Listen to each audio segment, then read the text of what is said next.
With that, let me give you a quick overview of how this is going to work today. In a moment, I'm going to turn it over to Cass Sanford, who is our Associate General Counsel. Cass is going to talk through an overview of Rule 15c211 and get into what specifically you should expect to happen on September 28th, which is the compliance date. It's really the effective date that we're all pointing towards for this rule. Cass will then turn it back to me. I'm going to talk about requirements for quoting, both at the initial phase when we're bringing something onto the market, as well as the ongoing quoting requirements. I will also address the expert market, which I know is the source of a lot of questions. We'll give you as much information as we possibly can, and then answer questions on that as well. Steve Hawk, who's our SVP Trading Services, is going to talk through the unsolicited quote process and show you a little bit about what that will look like and what to expect from the dealer side. Finally, Matt, who runs our market data business, is going to talk through changes and what to expect with our real-time and our compliance data. All of us will be available for the question and answer session afterwards. We also have on the line Mike Medeski, who runs our OTC Link business, as well as Gareth Oglazer from our Issuer Compliance Group. Tried to gather the best and brightest for you all so that we can answer all the questions that you have. With that, let's get into it. Let me turn this over to Cass. Why don't you take it here? Thanks, Dan.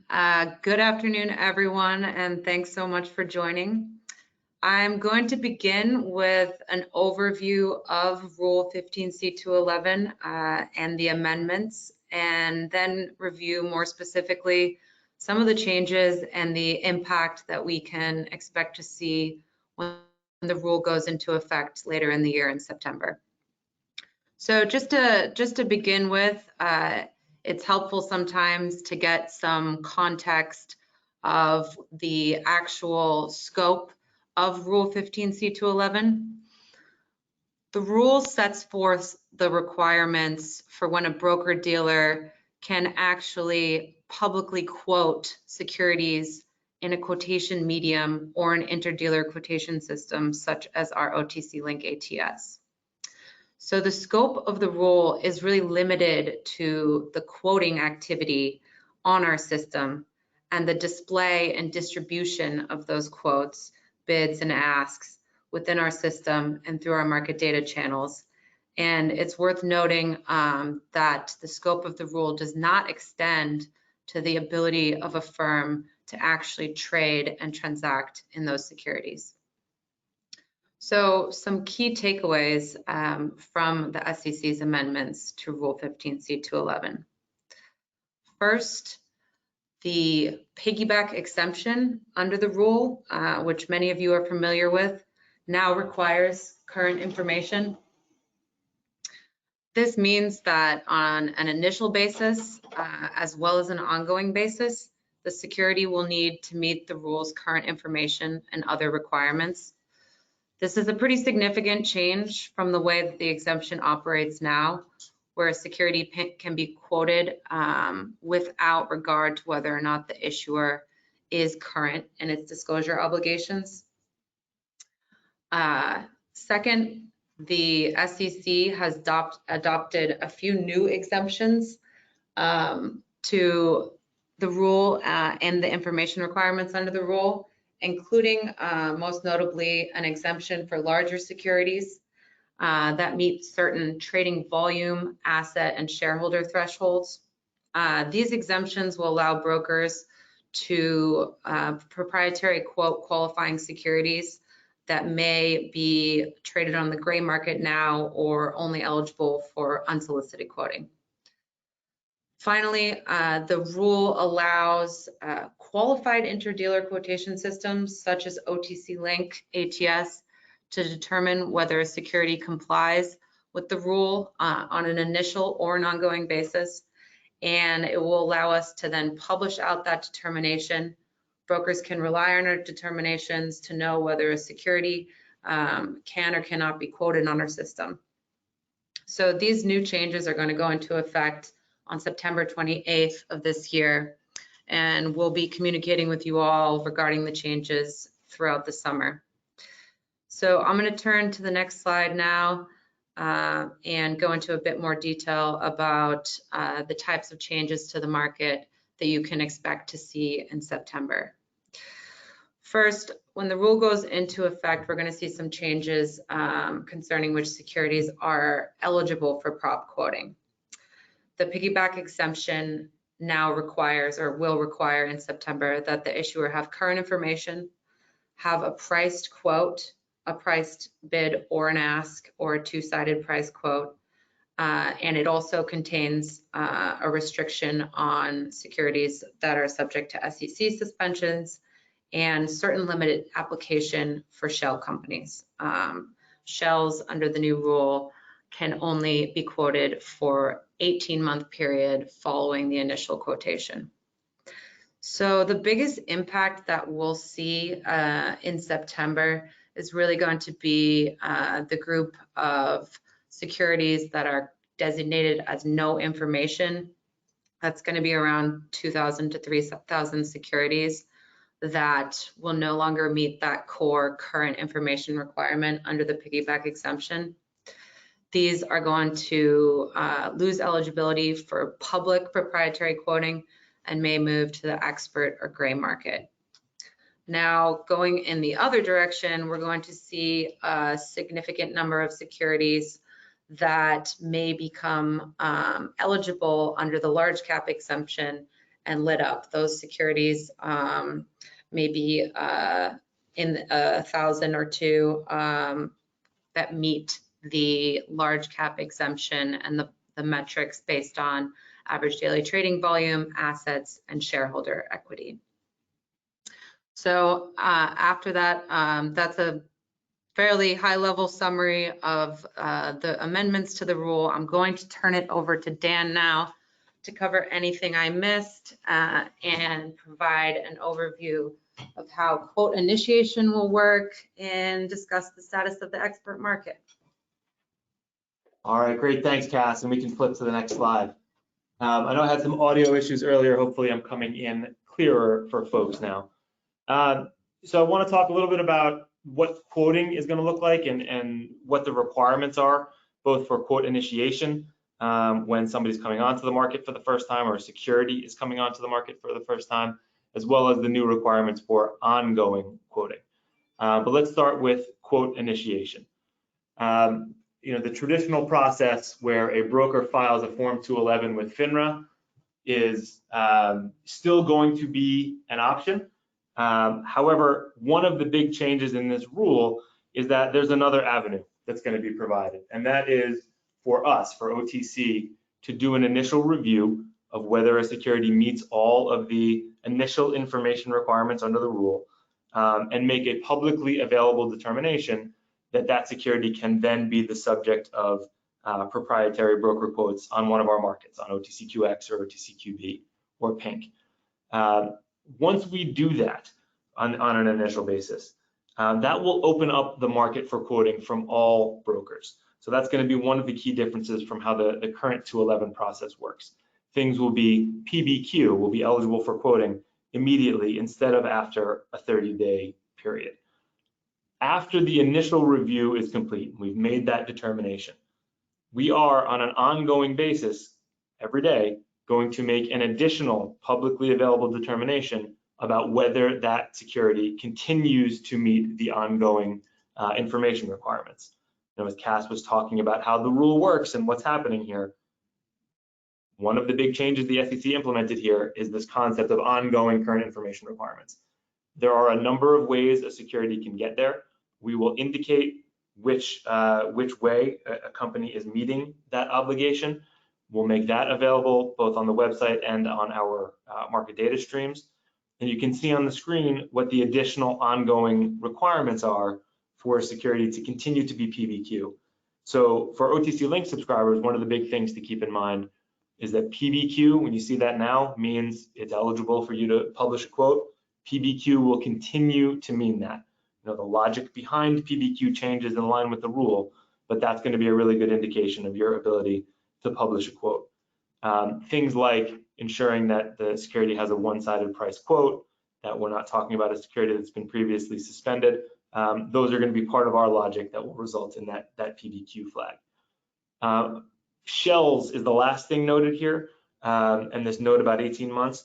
The rule requires that a shell be quoted for only up to 18 months under this new PBQ standard. So for any shell company that has that status, that is self-reported as a shell as of September 28th, that 18-month window will start then. For a new company coming on that is a shell, that company will have 18 months from the time it is initially quoted. We're working with the SEC to make sure we know exactly what happens to a company that is an operating company or not otherwise a shell that has a quote that subsequently becomes a shell. But it seems pretty clear that after that 18-month period has run, if the company remains a shell, hasn't either begun an operating business or engaged in some sort of business combination transaction, it will no longer qualify for PBQ and will drop from the market. So again, that's something we are going to track. We'll make that information available to everybody, and it will ultimately result for all of you in a PBQ flag or not having a PBQ flag, but that's kind of the underlying reasoning behind it. If we could flip to the next slide.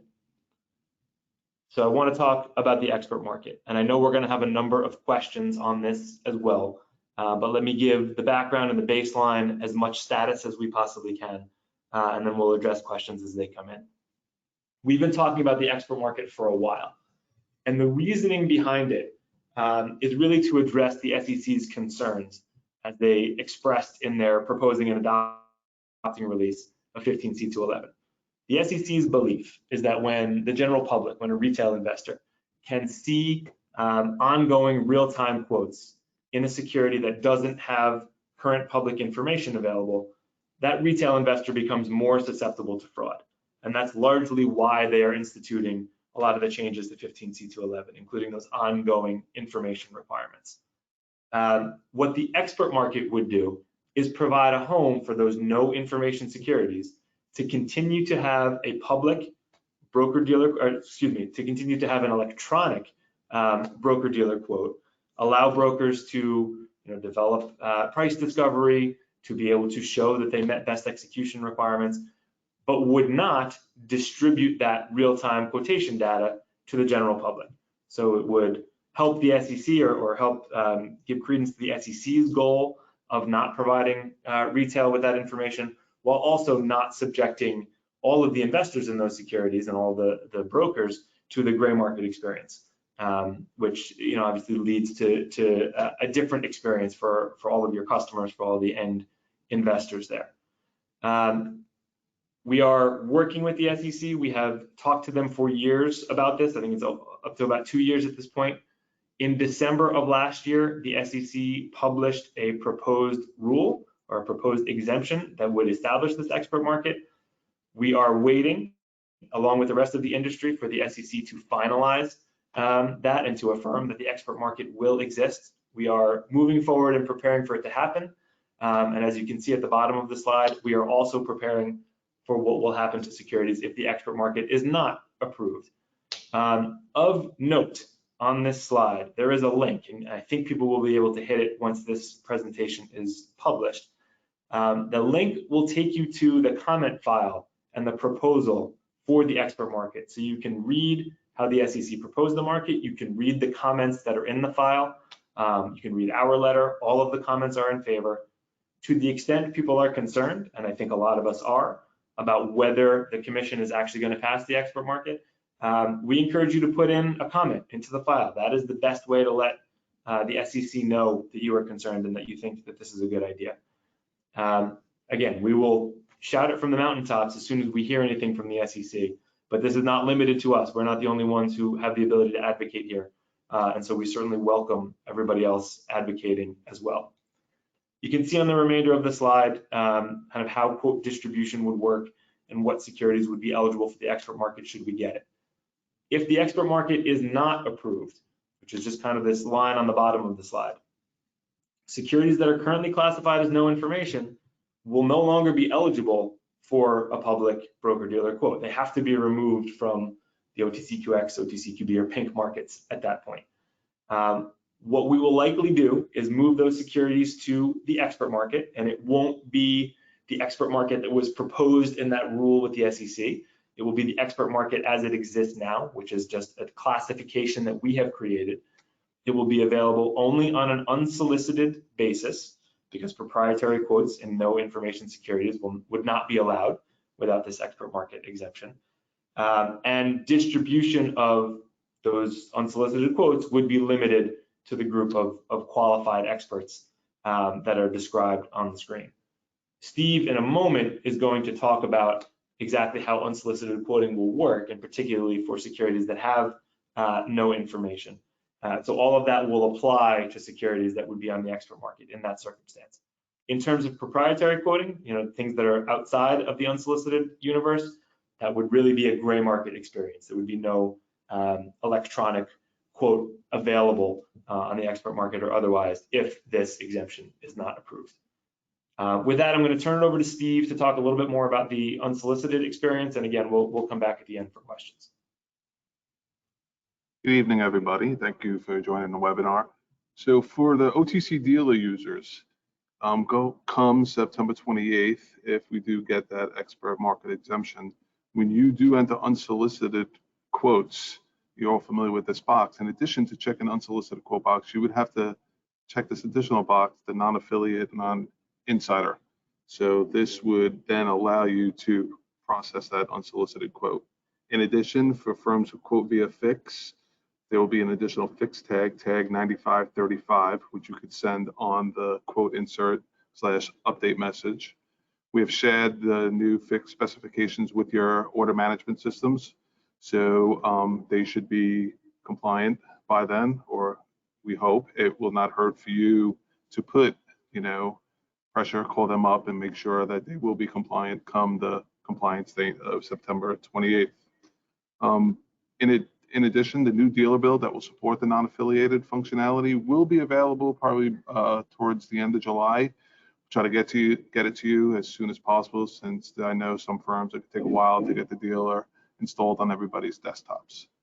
And that's about it. I'm going to switch it over to Matthew Fuchs, who will go over the market data.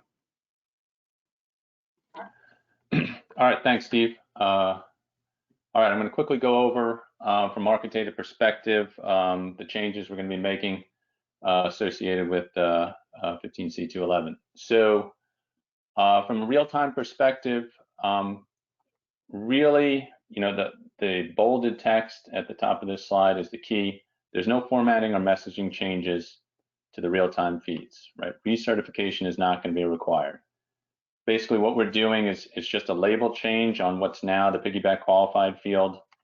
You can see what the new label is here, prop quote eligible, right? It's really the same exact concept, right? So, you're going to be reading it in the same way.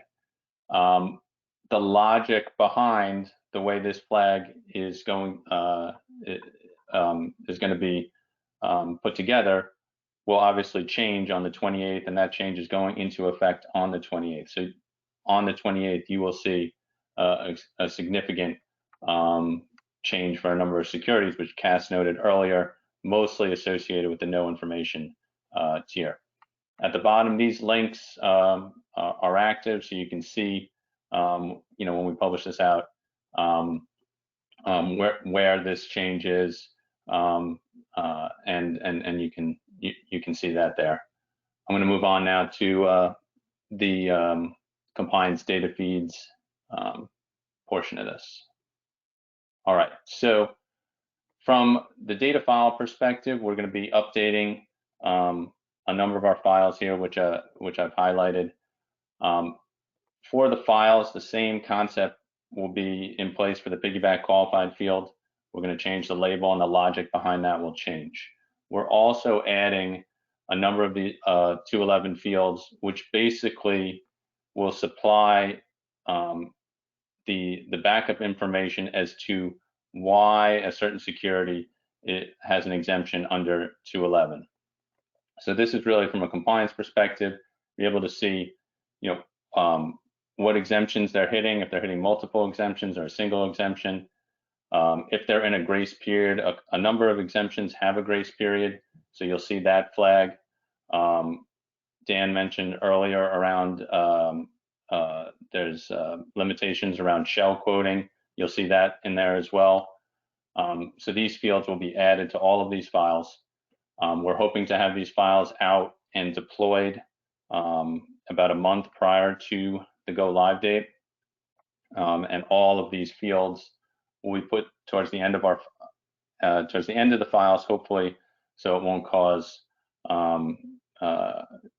a lot of issues in terms of the change. We hope to get out some sample files soon, and you can see all the updated specifications here. If anyone has specific questions about that, please contact us after, and we'll supply the contact information here. So from my perspective, that's it. Dan, I'll kick it back to you. All right, thanks, Matt.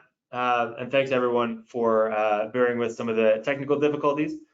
We have a number of questions that have come in during the course of the presentation. We're going to try to answer, as I said, as many as we can in the remaining time. If you have questions now, feel free to continue putting them in, and we'll kind of answer them as they come. There are a couple of questions that deal with volume-based issues and whether there's a way to handle volume. I think Cass noted that there is an exemption to the initial information requirements based on average daily trading volume. So that's something that will be, again, publicly disseminated and noted when a security meets that threshold. There's an asset component to that test as well. So we need to see that the appropriate asset test has been met, and if the ADTV and asset test together are met, that security will be eligible for quoting on a regular basis. So I think hopefully that answers some of those questions, and if it doesn't, again, feel free to pop in an additional question here. There's a question about how companies can come onto the market, which is some of what I was trying to address with those initial quotation requirements. So a company can come directly to OTC markets, a broker can come directly to OTC markets with a company and indicate that this is a company that's interested in having its security quoted on our market. There's no need for somebody to go directly to FINRA with that. So we will do an initial review of the company's information at that point. And there will be standards for companies that we will do an initial review for. Things like audited financials are likely to be required. But if a company meets that initial review, we will do it as efficiently as we can, and we'll make it publicly available and open that company or open that security for quoting.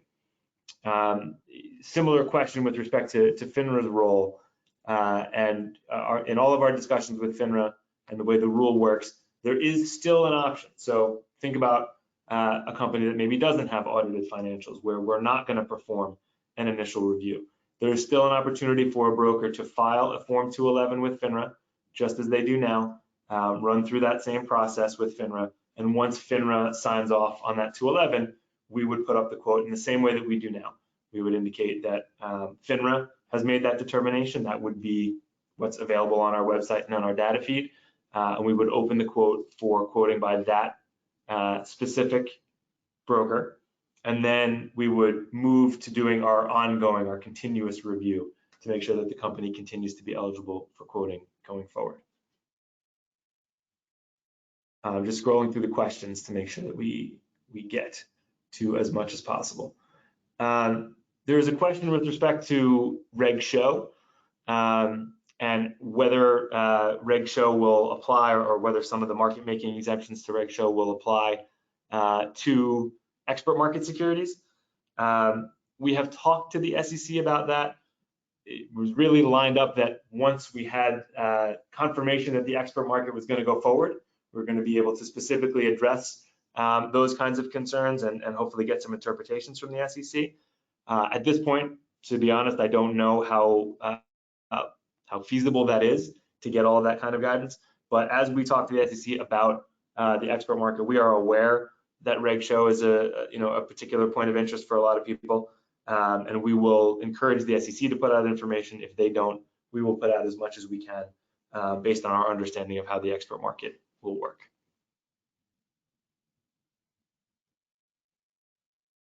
Some additional questions on expert about where's the commission going with this and what's going to happen. We are pushing really as hard as we can, working with the commissioners. We haven't gotten any indication one way or the other. That's the best way I can describe it. We continue to provide information, answer questions whenever they arise.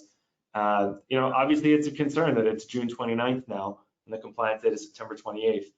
We understand that there's work for all of you to do in order to work with the expert market. There's certainly some work on our end. We are going to hold out as long as we possibly can in the hopes that the expert market does come through. We are very clear with the commission and with the staff on the timing issues involved and the fact that it is getting pretty late in the game. And again, as soon as we have any indication, we'll let you know.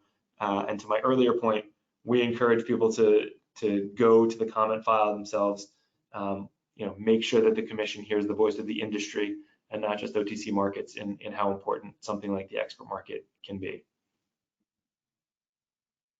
There are questions on timing, a couple of questions on timing. How soon after a company is reviewed by OTCM will it be available for quoting? And when will we start to initiate quotations? So to answer that second question first, we'll start to initiate quotations really as soon as we can right after the compliance date, after September 28th.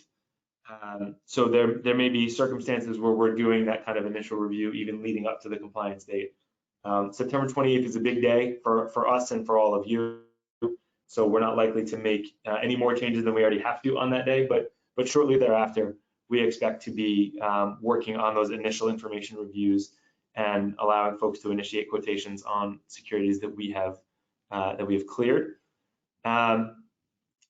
In terms of how soon after we do a review will it be available for quoting, the day after we complete a review, and Gareth, who's on the line, can correct me if the timing is a little bit different, but I believe the day after we complete a review, we will make that publicly available determination that a security is available for quoting, and folks can jump in. Gareth, if you just want to jump on and confirm that I have that right. Yeah, that's right. Okay. I don't know if you heard that, but that's right. Yeah. Yeah, no, all good. Thank you.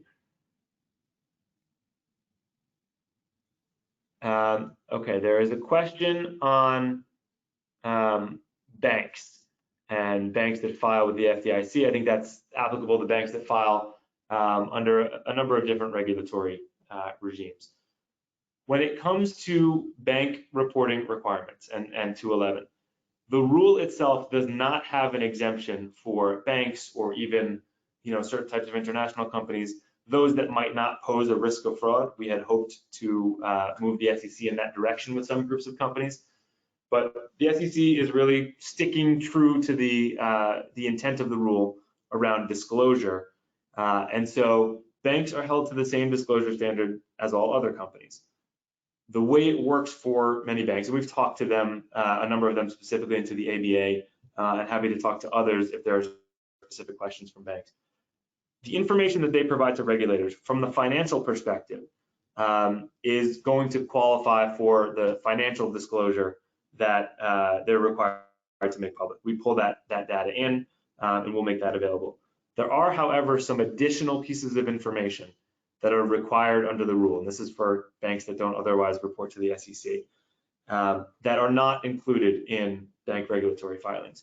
Banks will have to work with us. They will have to come in through what we're calling our front door, our DNS product, our disclosure and news service, and provide that information in order for us to ensure that they are meeting the continued information requirements. So, this is kind of a half a step above what the SEC rule specifically requires, right? The SEC allows for banks and others to make this information available on their own website. We don't have control of somebody else's website. So just like you can't post your 10K or your 10Q on your own website, you have to do it through Edgar because that is the portal that the SEC controls, that they can understand is always publicly available and doesn't get changed. We have a similar obligation. So banks and other companies need to put their information through our disclosure and news service, either as part of our OTCQX or OTCQB markets, or just on our pink market to remain current. And once they have done that, we'll be able to qualify them as having the appropriate ongoing current information. There is a question regarding the non-affiliated flag. So I think what Steve went through regarding how a broker works with our system is really from the market maker perspective, right? It's from the OTC subscriber perspective. Right, I think every market maker, every wholesaler, every OTC subscriber that works with retail brokers or otherwise receives those orders is going to have to work out with those brokers exactly how they're going to make that confirmation available. Steve or Mike, if you want to jump in, if there's any additional background you can provide based on your conversations, feel free to hop in now.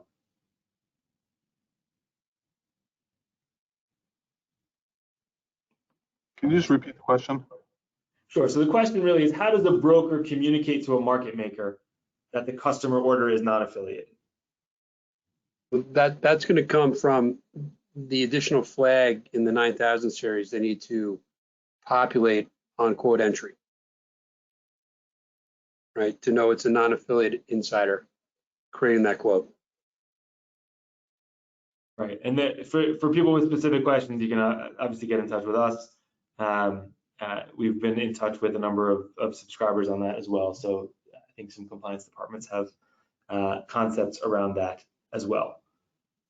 And that flag is supported right now. So that fixed tag 9535, if you guys wanted to, you could start sending that in right now. Obviously, up until the compliance date of 9/28, we would be ignoring it. But it is, and for firms who have access to our certification environment, you can fully test that. So we will validate that 9535 flag insert. If you have any other questions, feel free to reach out to myself or Mike. I'll also note that we raised this issue in the rules after the rules initial proposal. And so the final rule does contain some language around how firms can pass along this information, including the reliance on a certification from the retail-facing initiating firm to the wholesaler market-making firm. So I would also encourage you to look at that language for some additional color on how you can comply with that requirement, and the SEC does have some language on point in the final rule. All right, move to the next question, which is, how will OTC Markets review issuer information for accuracy?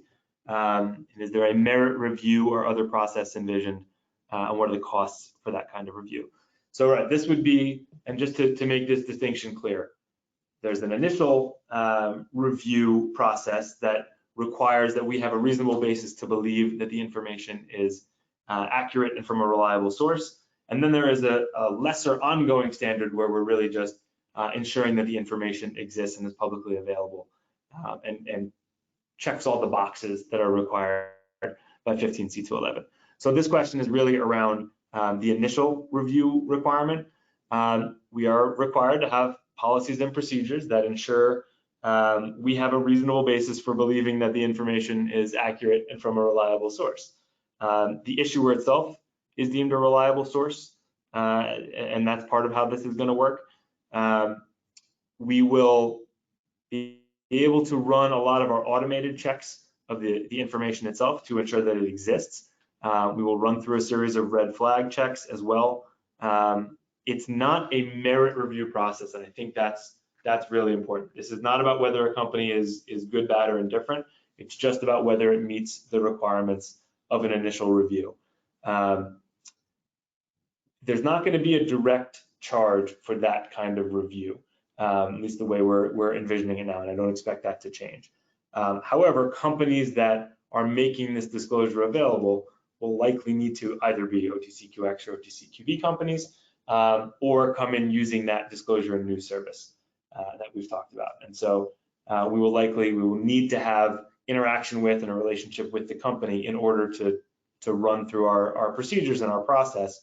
And so we expect that to be fairly apparent to the company, and that we will have communication with them throughout the entirety of the process. Gareth, anything else you would add there from the issuer perspective? No, I don't think so, except for the red flags, are mentioned in the rule release, and that, you can look to the release to see more information about that. All right. I think at this point, getting into some follow-up questions, which is fine. This question is really to kind of follow up on whether we are going to do an initial information review versus FINRA. Look, and maybe to take a half a step back here, right? We're a business, not a regulator, right? And we have significant compliance responsibilities here, and of course are inclined to do everything we can to meet them. We would love to have as many companies as possible come on, and we would love to work with as many companies and brokers as we can. But we have to do that within the context of our compliance obligations and making sure that we are following the letter of the rule, that our policies and procedures are compliant from a FINRA and SEC perspective. And so we're gonna do it that way. This question specifically is about whether the company has financials or not. And just to be clear, a company that does not have public financials, whether through us or otherwise, is not going to qualify for continued quotations or initial quotations, whether or not that's OTC doing the review, whether that's a Form 211 filed with FINRA. Having that current financial information is the key. It really is the baseline to all of this. So the difference between whether OTC might do a review versus whether a broker might choose to file with FINRA is really not about whether that current information exists. It may be about expediency. It may be for companies that aren't making financial information available or other information available through us, where we, I used that example earlier of companies that might publish things on their own website, where we can't confirm that that website is always publicly available or that that information is always there. Right? We can't put our stamp on that. We're responsible for indicating to the entire market that we've done a check there and that we're ensuring the information exists. But a broker might feel more comfortable under the rule making that kind of filing with FINRA. That's a circumstance where I can envision a broker doing that. And then again, once the quote comes onto our market, we will continue to do our ongoing review check to make sure that that we remain in compliance. There's a question about whether the expert market gets approved after September 28th and how that implementation process will work.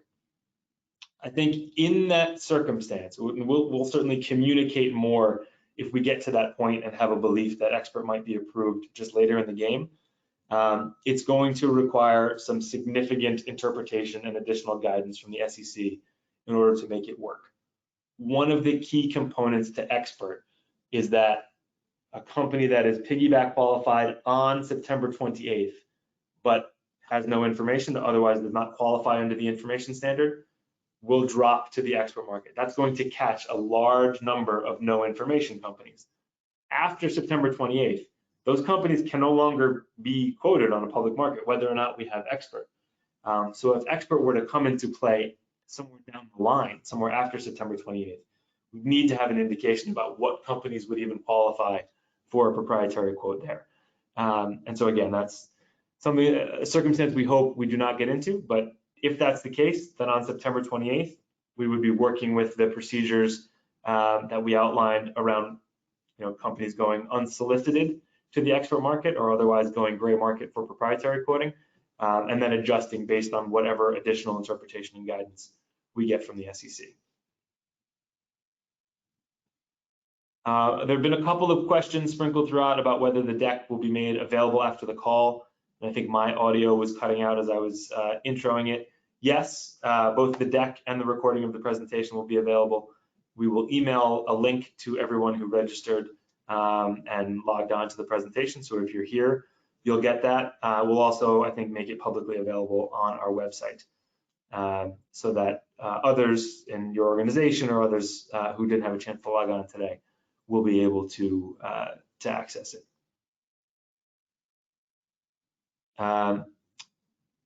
There's a question regarding whether we will have an updated list of non-compliant securities on July 1st, and will it be available on your website?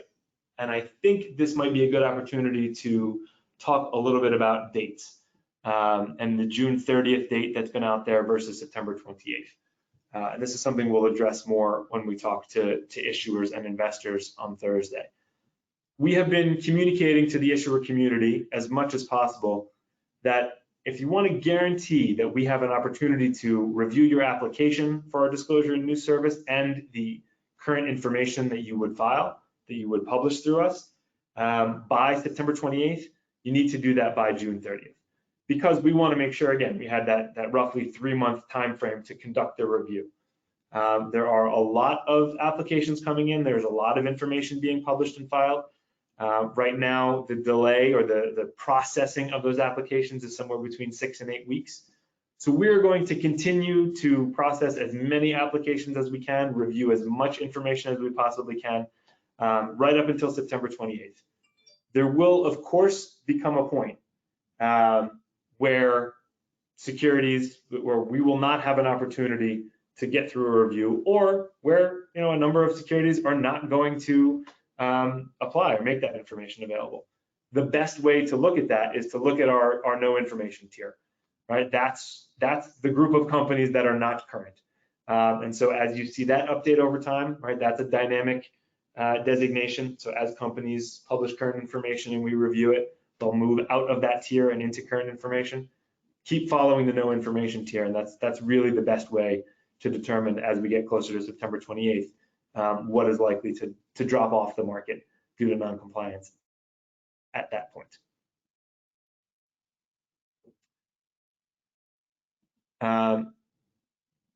There's a question about the FINRA rule. How will the proposed FINRA rule change the initial quotation process in terms of the form that has to be submitted by FINRA? So one more time, just to be as clear as we can, if we're not addressing the question directly, I apologize, and feel free to contact us after.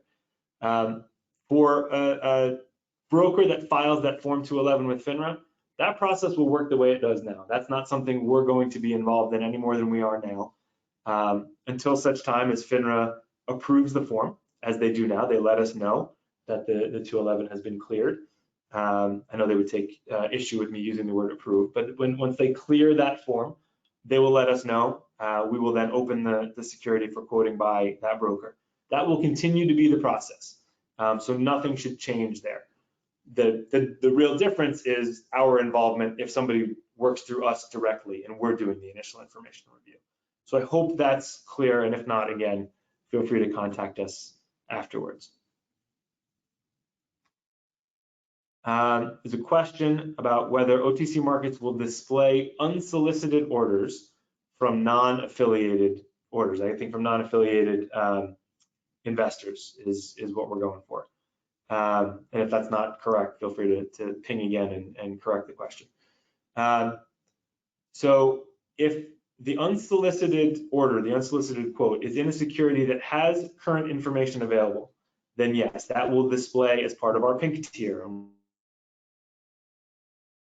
We'll go out on the regular market data channels and will be publicly available. But again, that's only if a security has current information available.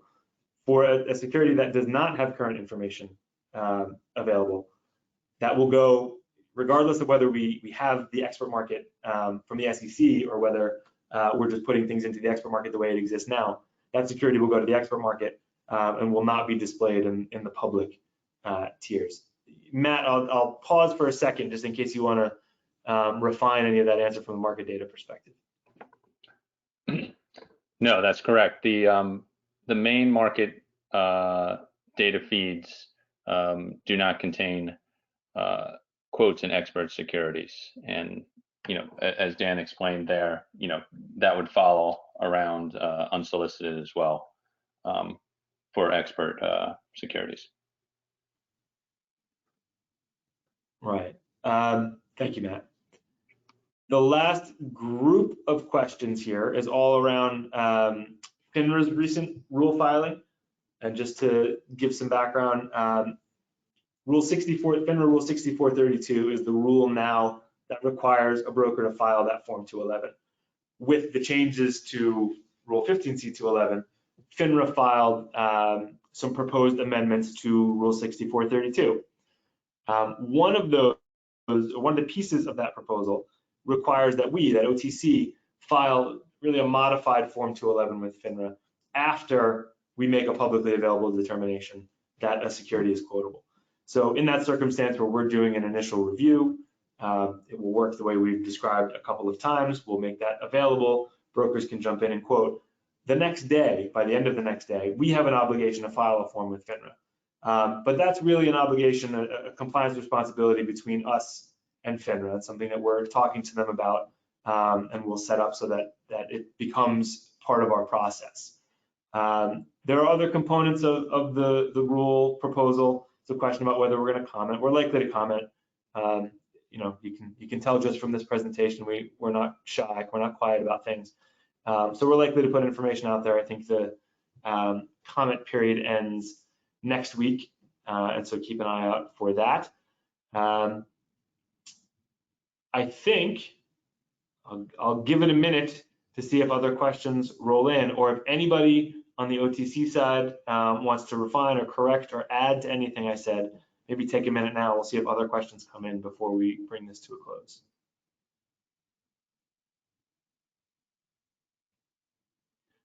Well, there is a follow-up question to the Form 211 about whether a market maker has to obtain a copy of our Form 211 before initially quoting. So no. If we make that publicly available determination that something can be quoted, it can be quoted. Brokers can quote it, right? We will file that Form 211 with FINRA on kind of the back end. That's, again, part of our compliance responsibility is the IDQS, but under the rule, we make that publicly available determination. A broker can begin quoting. All of the information that a broker needs, that your compliance departments need, in terms of why it's okay to quote that security, are part of the data feeds that Matt described, or part of what's going to be made available on the website. So you'll be able to see the reason why either an initial quote was allowed, or why we think ongoing quoting is permitted under the rule, and your compliance department should have access to all of that information through our data feeds.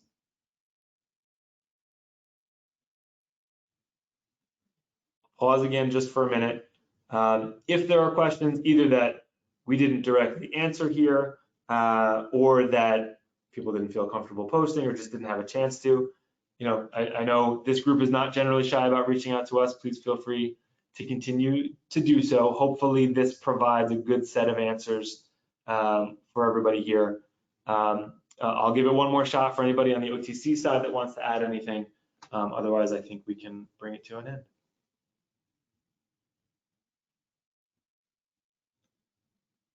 All right, well, thank you very much, everybody, for joining. Again, expect to see this posted over the next couple of days, and we'll give you an indication of when it's available, and look forward to speaking with you all again soon. Thanks.